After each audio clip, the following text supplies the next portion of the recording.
부처님이 밝히신 집에 머무는 보이지 않는 업의 그림자. 사랑하는 여러분, 우리가 살아가는 집은 단순히 머무는 공간일까요? 아니면 우리 마음과 업이 고스란히 드러나는 또 하나의 거울일까요? 부처님은 집을 단순한 건물이 아니라 도량으로 보셨습니다. 그곳에서 우리가 어떤 말을 하고 어떤 생각을 품으며 어떤 행동을 하느냐에 따라 집안의 공기와 기운은 달라지고 그 기운은 눈에 보이지 않는 업의 그림자로 쌓여 가족의 삶과 인연에까지 영향을 미친다고 하셨습니다. 혹시 이런 경험을 해보신 적이 있습니까? 어떤 집에 들어서면 이유 없이 마음이 편안해지고 숨이 고요해집니다. 반대로 어떤 집에 들어서면 괜히 답답하고 무겁고 오래 머물고 싶지 않습니다. 이 차이는 단순히 인테리어나 구조 때문이 아닙니다. 그 집에 쌓여있는 말과 생각, 업의 흔적이 공간을 채우고 있기 때문입니다. 부처님은 경전에서 이렇게 말씀하셨습니다. 선한 마음은 집안을 빛나게 하고 탐욕과 원망은 집안을 어둡게 한다. 즉, 우리가 집안에서 나누는 대화, 식탁 위에서 드러나는 감사와 불평, 서로를 대하는 태도 하나하나가 눈에 보이지 않는 그림자가 되어 집에 머물게 됩니다. 그리고 그 그림자는 단순히 한순간 머무는 것이 아니라 가족의 업으로 이어지고 심지어 대대로 전해지기도 합니다. 오늘 우리는 부처님의 가르침을 따라 집에 머무는 보이지 않는 업의 그림자에 대해 함께 살펴보려 합니다.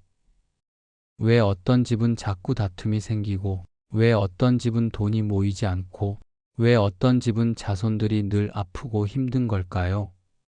부처님은 말씀하셨습니다.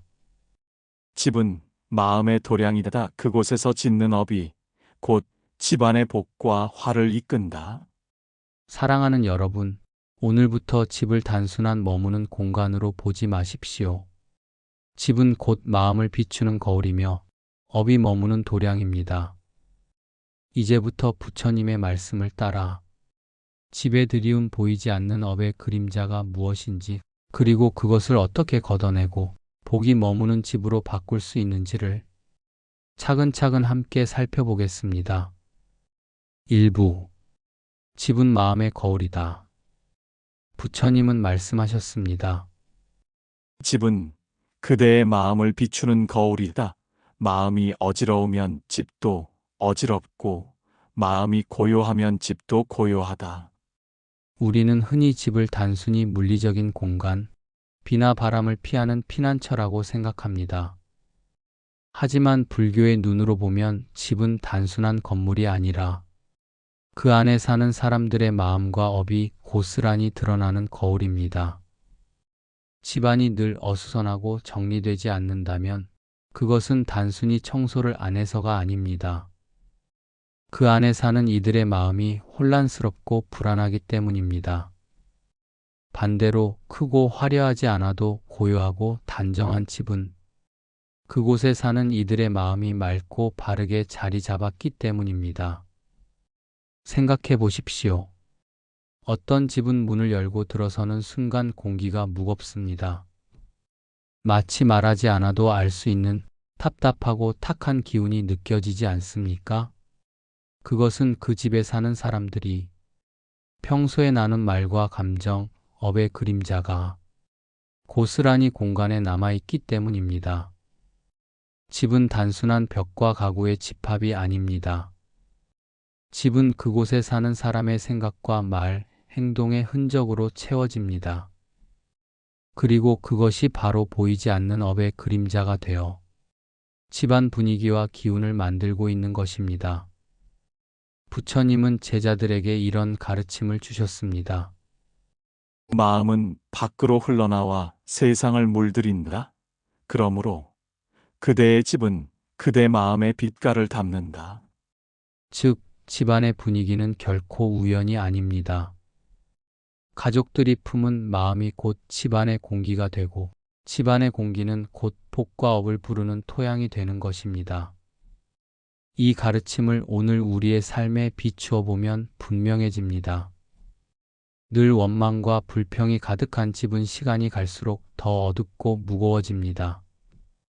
반대로 작은 것에도 감사하는 말이 오가는 집은 점점 더 따뜻하고 편안한 기운으로 채워집니다. 집은 거울입니다. 그 거울은 우리가 누구인지, 우리의 업이 어떻게 쌓이고 있는지를 하나도 숨기지 않고 보여줍니다.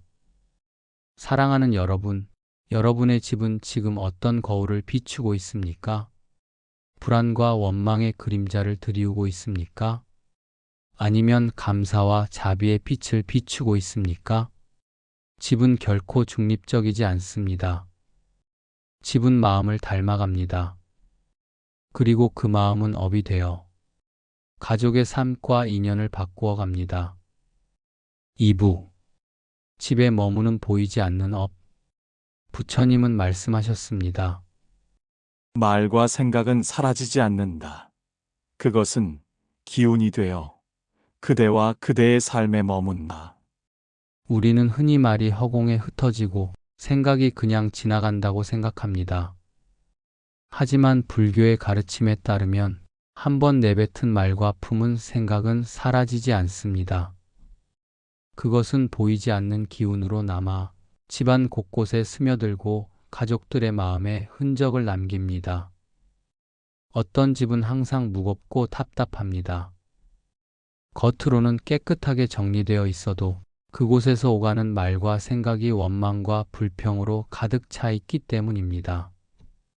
반대로 크지 않은 집이라도 웃음과 감사가 오가는 집은 늘 밝고 따뜻한 기운으로 채워져 있습니다. 그 차이를 만드는 것이 바로 보이지 않는 업입니다.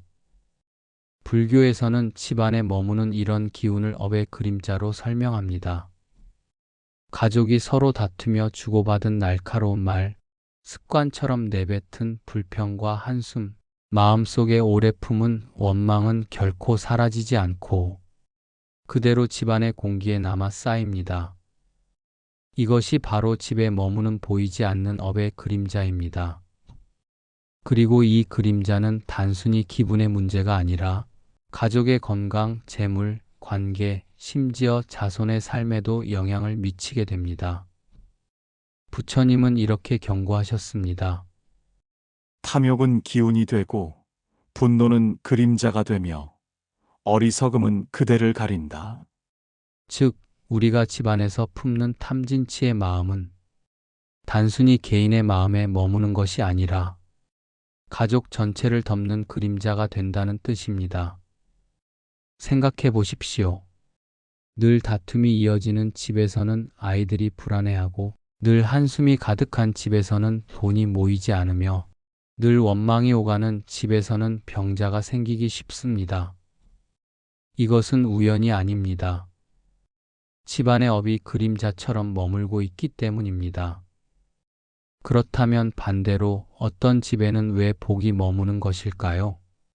그것은 바로 가족들이 서로 따뜻한 말로 하루를 마무리하고 작은 것에도 감사하며 마음을 맑히는 기도를 함께 올리기 때문입니다. 그 순간 집안은 단순한 거주 공간이 아니라 업을 씻고 복을 짓는 도량으로 바뀌게 됩니다. 사랑하는 여러분, 여러분의 집안에는 지금 어떤 업이 머물고 있습니까? 보이지 않는 업의 그림자가 머물러 가족을 무겁게 하고 있습니까? 아니면 자비와 감사의 기운이 머물러 집안을 밝히고 있습니까? 집은 마음을 담는 그릇입니다.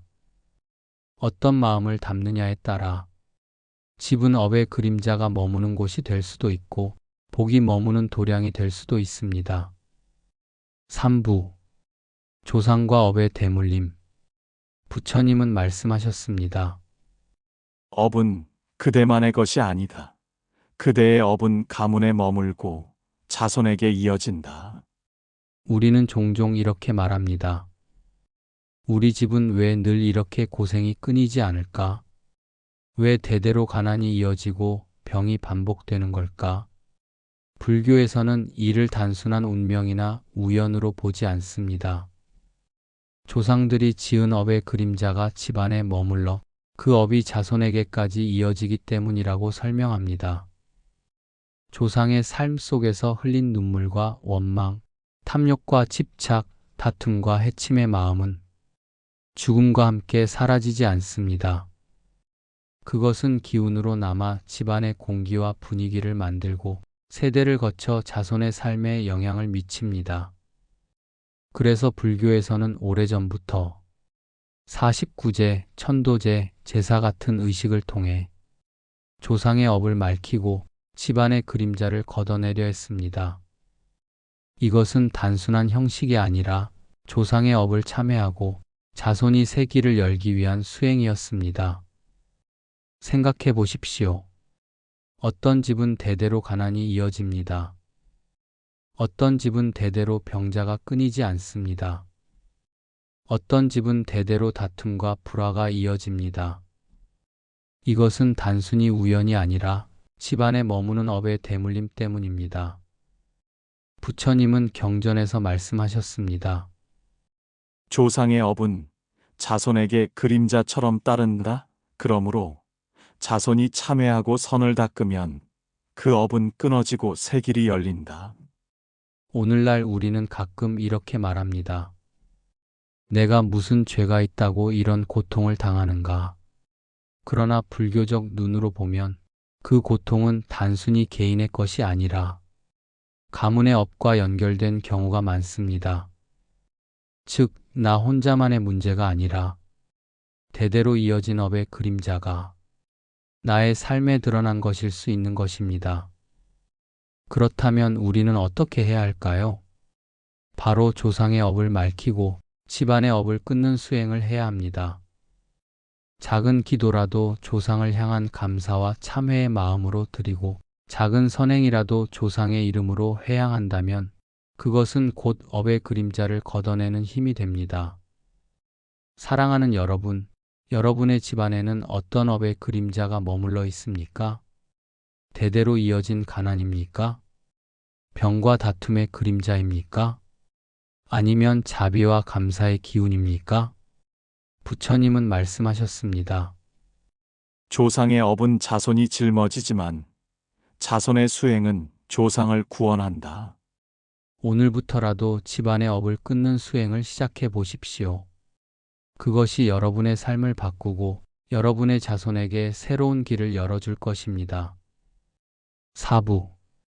집안에서 드러나는 업의 징조. 부처님은 말씀하셨습니다.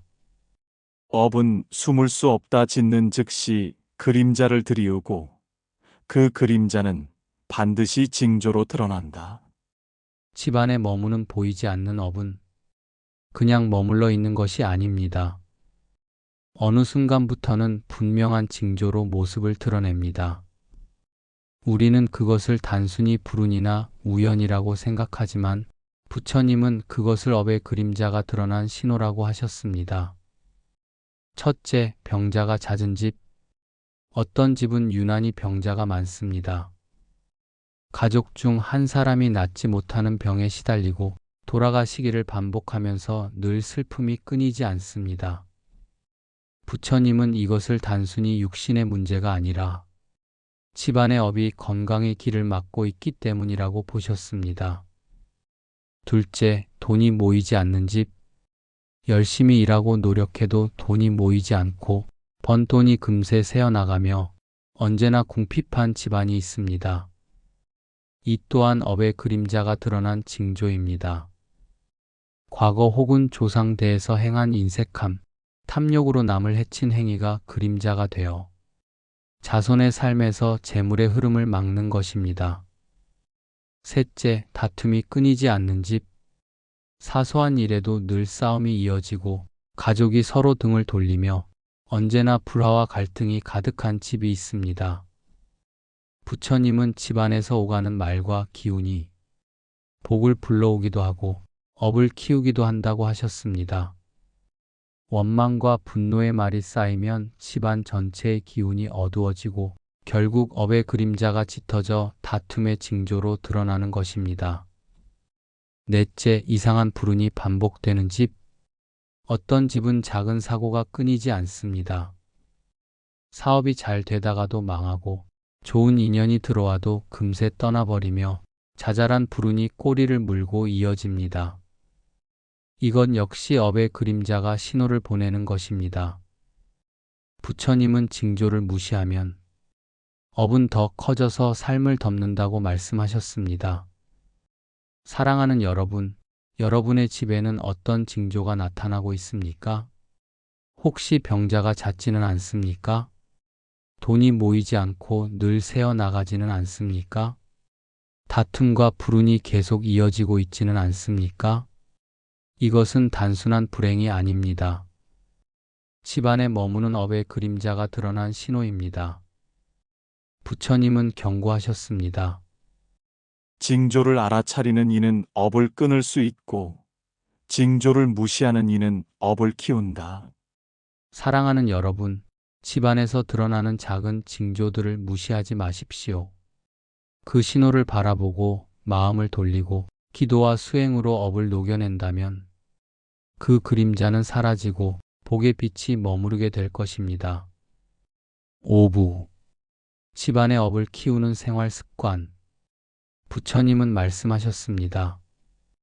작은 습관이 업이 되고, 업은 그림자가 되어 그대를 따른다. 집안의 업은 하룻밤 사이에 만들어지지 않습니다.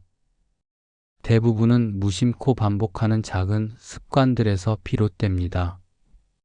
우리는 그것을 대수롭지 않게 여기지만 그 작은 습관들이 쌓여 집안의 업의 그림자를 더 짙게 만들고 있는 것입니다. 첫째, 불평과 원망의 말버릇. 식탁에 앉아 감사보다는 불평을 먼저 말하는 습관. 왜 이것밖에 없냐? 너 때문에 힘들다는 말을 무심코 내뱉는 습관은 집안에 무거운 업의 그림자를 남깁니다. 부처님은 말은 업의 씨앗이라 하셨습니다. 집에서 오가는 불평의 말은 씨앗이 되어 가족의 마음과 집안의 기운에 그대로 뿌리 내립니다. 둘째, 다툼과 분노의 반복. 사소한 일에도 화를 내고 끝없이 싸움을 이어가는 집은 그 순간마다 분노의 기운이 업으로 새겨집니다. 이것은 단순한 감정의 문제가 아니라 집안의 업을 더 짙게 만드는 불씨가 됩니다. 결국 그 불씨는 또 다른 불운으로 이어지고 집안은 점점 더 무거워집니다. 셋째, 감사 없는 식사. 밥상 앞에서 음식을 축복하지 않고 준 이에게 감사하지 않는 습관은 집안의 복을 막는 가장 큰 생활 습관 중 하나입니다. 불교에서는 공양을 수행으로 여겼습니다. 이 음식은 모든 인연 덕분에 온 것이다라는 마음으로 먹어야 탐욕이 줄고 복이 쌓입니다. 그러나 감사 없는 식사는 곧 업의 그림자가 됩니다. 넷째, 집안을 어둡게 만드는 생활 태도. 쓸데없이 늦은 밤까지 술을 마시고 집안에 원망 섞인 소리를 가득 채우고 무질서한 생활을 반복하는 습관은 집안의 공기를 탁하게 만들고 업의 그림자를 더욱 무겁게 합니다. 부처님은 경고하셨습니다. 무심코 짓는 습관이 가장 큰 업이 된다. 즉, 우리가 대수롭지 않게 여기는 생활 습관 하나하나가 집안의 기운을 만들고 업의 그림자를 키우는 원인이 되는 것입니다. 사랑하는 여러분, 여러분의 집안에는 어떤 습관이 반복되고 있습니까? 불평이 먼저입니까? 감사가 먼저입니까? 분노가 먼저입니까? 자비가 먼저입니까? 작은 습관 하나가 집안을 어둡게도 하고 작은 습관 하나가 집안을 빛나게도 합니다. 오늘부터라도 불평 대신 감사의 말, 분노 대신 침묵과 이해, 탐욕 대신 나눔을 습관으로 삼아 보십시오. 그 순간 집안의 업의 그림자는 옅어지고 복의 기운이 조금씩 채워지기 시작할 것입니다. 6부. 집안의 업을 맑히는 수행. 부처님은 말씀하셨습니다. 업은 씻을 수 있다 그대가 참회하고, 그대가 자비를 행하면 어둠은 물러가고 빛은 머문다. 집안에 쌓인 업의 그림자는 결코 영원하지 않습니다. 부처님께서는 업은 돌처럼 고정된 것이 아니라 수행과 실천으로 맑히고 바꿀 수 있는 것이라고 말씀하셨습니다. 그렇다면 집안의 업을 맑히는 방법은 무엇일까요? 첫째, 참회와 기도의 힘. 먼저 해야 할 것은 참회입니다. 오늘 내가 내뱉은 불평의 말, 오늘 내가 품은 원망의 마음, 오늘 내가 지은 허물, 이것을 매일 저녁마다 돌아보고 참회하는 것입니다. 불교에서는 작은 참회도 큰 업을 가볍게 만든다고 합니다. 가족이 함께 모여 하루를 돌아보며 미안하다, 고맙다는 말을 나누는 것, 그것이 곧 집안을 맑히는 기도이자 수행입니다. 둘째, 연불과 독경. 부처님과 보살의 이름을 부르는 연불, 경전을 읽고 그 뜻을 새기는 독경은 집안의 업을 씻는 가장 강력한 수행입니다. 짧게라도 나무와 미탑을, 관세음 보살을 함께 염송하면 그 울림이 집안의 공기를 맑히고 업의 그림자를 걷어내는 파동이 됩니다. 불교에서는 소리는 업을 씻는 힘이라고 했습니다. 즉, 집안에 자비의 소리를 울려 퍼지게 하면 그 순간 업은 힘을 잃고 복의 씨앗이 자라납니다. 셋째, 감사와 나눔. 집안의 업을 맑히는 또 하나의 방법은 감사와 나눔입니다. 밥상 앞에서 감사하는 마음으로 식사하고 작은 것이라도 서로 나누고 베푸는 습관은 집안의 기운을 가볍게 하고 업을 복으로 바꾸는 힘이 됩니다. 부처님은 보시는 탐욕을 끊는 가장 빠른 길이라 하셨습니다. 집안에서 나누는 작은 보시와 감사가 업의 그림자를 걷어내는 가장 확실한 길입니다. 넷째, 집을 도량으로 삼기. 마지막으로 중요한 것은 집을 단순한 생활 공간이 아니라 수행의 도량으로 삼는 것입니다. 하루 한 번이라도 가족이 함께 모여 기도하고 명상하는 시간을 가진다면 그 집은 업의 그림자가 아닌 복의 빛으로 채워지게 됩니다. 부처님은 말씀하셨습니다. 마음이 머무는 곳이 곧 도량이다. 즉, 우리가 어떤 마음을 품고 집을 채우느냐에 따라 집은 어두운 업장이 되기도 하고 복이 머무는 도량이 되기도 하는 것입니다. 사랑하는 여러분, 여러분의 집을 단순한 공간으로 두지 마십시오. 오늘부터라도 참회와 기도, 연불과 감사, 작은 나눔으로 집을 복이 머무는 도량으로 바꾸어 보십시오. 그 순간 집안에 머물던 업의 그림자는 걷히고 그 자리에 자비와 지혜의 빛이 머물게 될 것입니다. 7부 소리와 기운의 힘. 부처님은 말씀하셨습니다. 소리는 마음을 씻고 마음은 기운이 된다. 선한 소리는 복을 부르고 악한 소리는 업을 키운다. 첫째, 집안에 머무는 소리의 흔적. 우리가 집안에서 무심코 내뱉는 소리는 결코 사라지지 않습니다. 소리는 파동이 되어 벽에 스며들고 공기에 머물며 그 기운이 가족들의 무의식 속에 새겨집니다.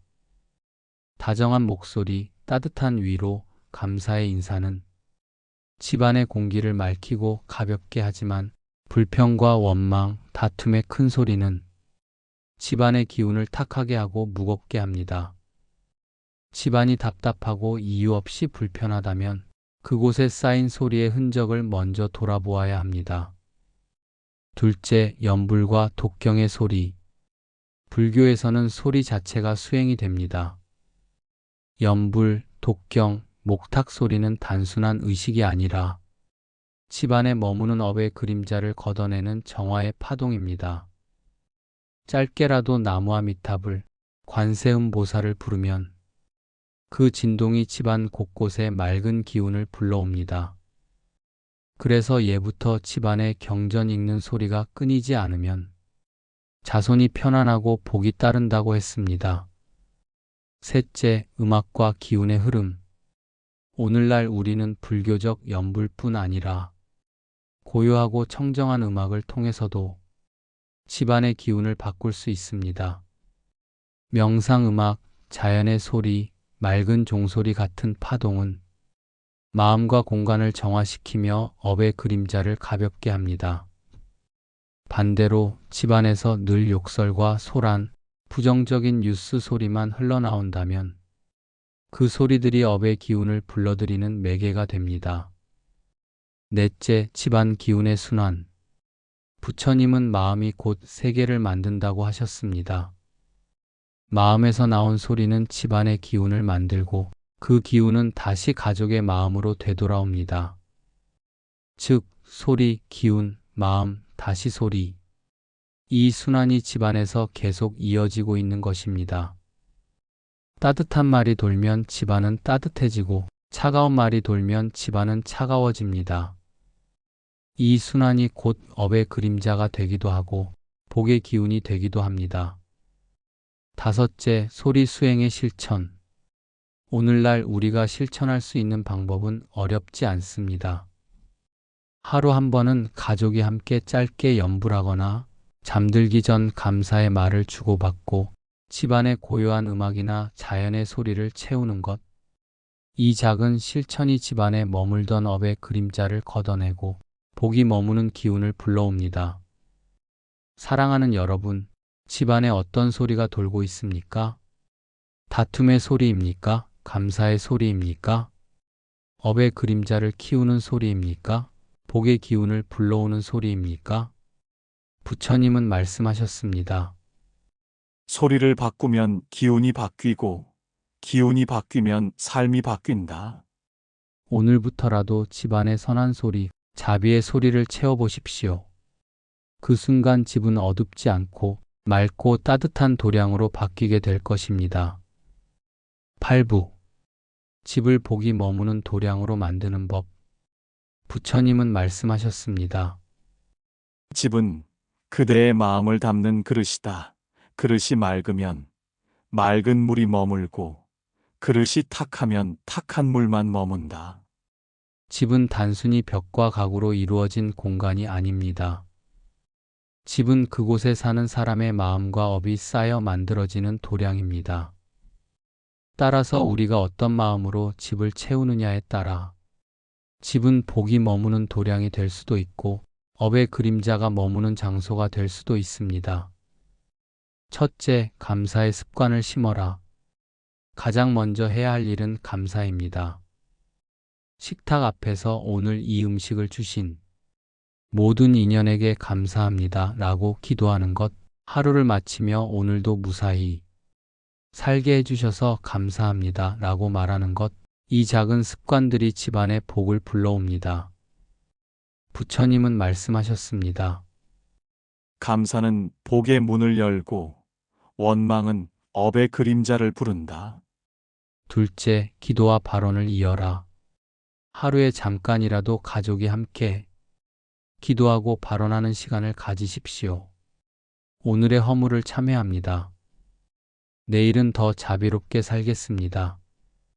모든 인연이 행복하기를 바랍니다. 이 발언은 단순한 말이 아니라 집안의 빛을 불러오는 수행입니다. 셋째, 집을 정화하는 의식. 집안을 정리하고 불필요한 물건을 비우고 가볍게 향을 피워 공간을 청정히 하는 것도 수행의 일부입니다. 탐욕과 집착으로 쌓아둔 물건은 업의 그림자가 되고 비움과 청정으로 정리된 집은 복의 그릇이 됩니다. 넷째, 나눔을 실천하라. 부처님은 보시를 복을 짓는 가장 큰 길이라 하셨습니다. 집안에서 작은 나눔이 이루어질 때 그 집은 단순한 생활 공간이 아니라 자비의 도량으로 바뀝니다. 이웃에게 음식을 나누고 도움이 필요한 일을 돕는 것, 그 작은 선행이 집안의 업을 걷어내고 복의 씨앗을 키우는 힘이 됩니다. 다섯째, 소리와 기운을 맑게 하라. 앞에서 말한 것처럼 집안의 소리는 곧 기운입니다. 따뜻한 말, 염불, 기도, 고요한 음악으로 집을 채우십시오. 그러면 그 집은 복의 파동으로 가득 차게 됩니다. 사랑하는 여러분, 집을 바꾸는 것은 어렵지 않습니다. 집안에 머무는 업의 그림자를 걷어내고 복이 머무는 도량으로 만드는 길은 작은 감사, 작은 기도, 작은 나눔에서 시작됩니다. 부처님은 말씀하셨습니다. 복은 하늘에서 내리는 것이 아니라 그대가 지은 마음에서 머무는 것이다. 오늘부터 여러분의 집을 복이 머무는 도량으로 만들어 보십시오. 그 순간 집안의 공기는 달라지고 가족의 인연은 따뜻해지며 여러분의 삶은 빛으로 바뀌게 될 것입니다. 사랑하는 여러분, 오늘 우리는 부처님의 말씀을 따라 집에 머무는 보이지 않는 업의 그림자에 대해 함께 살펴보았습니다. 부처님은 집을 단순한 건물이 아니라 우리 마음과 업이 드러나는 도량이라고 보셨습니다. 집안에서 오가는 말, 가족이 품는 생각, 하루하루 반복되는 작은 습관이 결국 집안의 그림자가 되어 쌓이고 그 그림자는 가족의 삶과 인연에까지 이어진다는 사실을 우리는 잊지 말아야 합니다. 병이 잦은 집, 돈이 모이지 않는 집, 다툼이 끊이지 않는 집, 그것은 단순한 불운이 아니라 집안에 머무는 업의 그림자가 드러난 징조입니다. 그러나 부처님은 희망의 길도 함께 보여주셨습니다. 참회와 기도, 염불과 독경, 작은 감사와 나눔의 실천은 집안의 그림자를 걷어내고 복이 머무는 빛으로 바꾸는 힘이 됩니다. 사랑하는 여러분, 집은 단순히 머무는 공간이 아닙니다. 집은 마음을 담는 그릇이며 업이 머무는 도량입니다. 오늘부터라도 여러분의 집을 작은 기도와 감사의 소리로 채워보십시오. 불평과 원망 대신 자비와 감사가 울려 퍼질 때 집안의 기운은 바뀌고 업의 그림자는 옅어지며 복은 스스로 머무르게 될 것입니다. 부처님은 말씀하셨습니다. 그대의 마음을 고요히 하면 그대의 집은 곧 도량이 된다. 오늘 이 말씀을 가슴에 새기며 여러분의 집마다 맑은 기운과 복이 머물기를 간절히 기원합니다. 감사합니다.